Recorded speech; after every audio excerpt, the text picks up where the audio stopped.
I love the end of the year. When it gets to near Christmas and New Year, I just like to think about the year. I become like super reflective on what the year before was and how it's been. And I look ahead to the next year and think, how can I improve? What do I want to do more of? What do I want to do less of? And one of the things that I wanted to do in 2018 is I wanted to read more. I wanted to read more books to learn about marketing, life, and business. So I'm creating this video to share with you my 4 favorite books from 2018. Numero uno. Dot-Com Secrets by Russell Brunson. This book was one that I got to learn about marketing. Now, I'm obviously in the marketing space, but I'd never ever read any of Russell Brunson's stuff before. I use ClickFunnels. I'm a massive user of ClickFunnels. The majority of my clients use ClickFunnels for their online marketing, but I'd never read any of his books. And this one was the first one that you're meant to read out of Russell Brunson's. He's got this one, and he's also got Expert Secrets. And I was a little bit nervous about this. I thought it could be a little bit guru-y in terms of the stuff that it teaches, but it's actually probably my favorite marketing book that I've ever read, because it talks about the psychology, it talks about relationship building, communication, which marketing is, but it also gives you some really actionable stuff that you can actually highlight, take notes on, go away and actually implement. So I didn't just read this book, I studied this book, I highlighted everything I wanted to highlight, took notes, I went away, added to my to-do list things I had to do as a result of reading this book. And some of the things in it have been game-changing for the business. Just little things such as try and when you're talking in marketing terms, don't just tell people what to do. Tell them a story. Tell them a story that relates to you, which they can then relate to. And things like the value ladder. Now, one of the biggest problems I see with businesses these days when they're running Facebook ads is they'll try and sell something to a stranger, trying to just go, right, I'm gonna put an offer up on Facebook, spend some money, and the floodgates will open with customers. And it just doesn't work like that, because that's like the offline equivalent of going into the street and shouting to strangers saying, buy my stuff. It just doesn't work. And so in Facebook, just like in real life, we need to build trust and build a relationship and communicate with people in a way that they want to be communicated with. And Russell Brunson explains all that with the value ladder that he talks about in this book. I'm not going to go into it. You can get this book if you wish. I'll leave a comment below. So Dot-Com Secrets by Russell Brunson, a definite must buy if you haven't read it for 2019. Next on the list, and this list isn't in any particular order, is this book here, Shine, by my good friend Gavin Oates and his co-writer Andy Cope. This book is a self-help book, but it's a self-help book with a difference. It's a self-help book that's filled with stories and parables and anecdotes that make you smile. Like, I literally read this whole book just smiling away at the stories. It's so amazingly written in a way that if you know Gav, it's literally just like speaking to him. So me and Gav have had many conversations about life and business and marketing and everything. And when I was reading this book, it's literally just like having a conversation with Gav, which makes it really, really cool.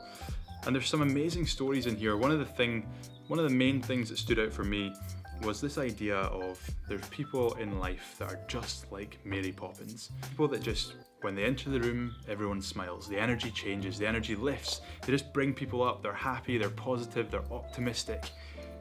And in life, you get those people. But in life, you can be that person. You can be Mary Poppins if you want to be. So me and Lauren, now every time we go out, every time we're at work, we always talk about this concept of Mary Poppins. If we're in a shop, I might go, Lauren, I'm gonna Mary Poppins this person, and we'll be super nice to the person behind the desk. It's just made me, and it's made Lauren aware that you can be this positive influence in people's lives, even if it just means smiling at someone on the street. Not in a creepy way, but you can be this positive influence. You can be a Mary Poppins in people's life. So definitely go out and get this book. Love it. Next up on the list is Lost and Founder by Rand Fishkin. I got this book for free at Brighton SEO. It's an event I was speaking at down in Brighton, and Rand Fishkin is someone that I followed online for quite a long time. He's a big, well-known person in the tech marketing, online marketing space, being the founder of a company called Moz. And typically what you find in business and with entrepreneurs is it's all positive talk. People don't like to talk down, they don't like to say the bad things that's happened, because you need to put on this persona that everything's great, my business is going really, really well. But what Rand does beautifully in this book is talks about all the bad times. He talks about missed opportunities and when they almost got bought out, but he said no and he should have said yes.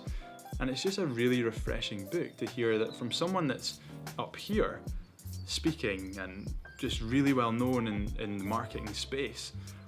To hear that he's just as vulnerable as everyone else is a great book, and I think it's commendable that he's written that book. So if you're interested in the tech space, you're interested in tech business, investment, tech companies, all those different things, online marketing, then this is definitely a book to go and check out. Good job, Rand. And finally on the list is this book here, The Subtle Art of Not Giving a... Mark Manson's done a really good job with this book. It's sold over 3 million copies.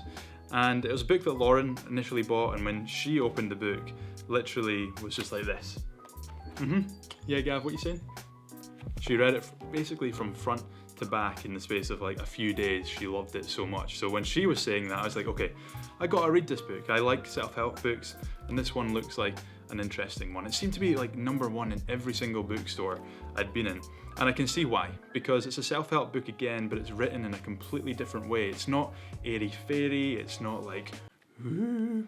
It's just, Mark is taking this kind of typically airy-fairy self-help world and turned it into just someone, like a conversation you might have with your mate at the pub. It's just written in like true stories, real anecdotes, real life stuff that's just relatable to everyone. One of the things that I love about this book is the concept of choosing which metrics you use to determine success in your life. Now, an example of this might be if you're single and you're going out dating and looking for a partner, you might determine your success based on, have you found a partner? And if you've been on hundreds of dates and you've not found a partner, then you're gonna be pretty sad, right?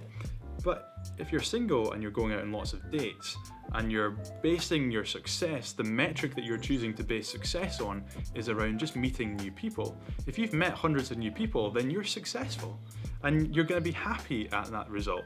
And we all have this choice in life to determine which metrics we choose. And Mark just makes it so simple for anyone, whether you're in self-help or you're a common reader or just somebody that's never read a book before. He just makes it so simple to understand this concept of self-help. And I think personal development is a massive space for people in business and entrepreneurship, but also just anyone. And I think this is a really accessible book for people that maybe aren't used to self-help and personal development, getting them into that space. Those are the 4 books that I've really enjoyed reading this year. We've got Dot-Com Secrets if you're in the marketing space, Shine if you just want to smile and be a great person, Lost and Founder by Rand Fishkin if you're in the tech, entrepreneurial, marketing world, and The Subtle Art if you're someone that just wants to live a happy life as well. I want to know in the comments below, which books have you read this year? What's been your favorite book, the one that you'd recommend to all your friends? Let me know in the comments, because I might buy that next year and do a 1-minute book review on that. Be sure to like this video, share this video, be sure to subscribe as well. And I wish you the very best in 2019. I can't wait to see which books you're reading. I can't wait to read some more books and learn some great stuff. Ciao.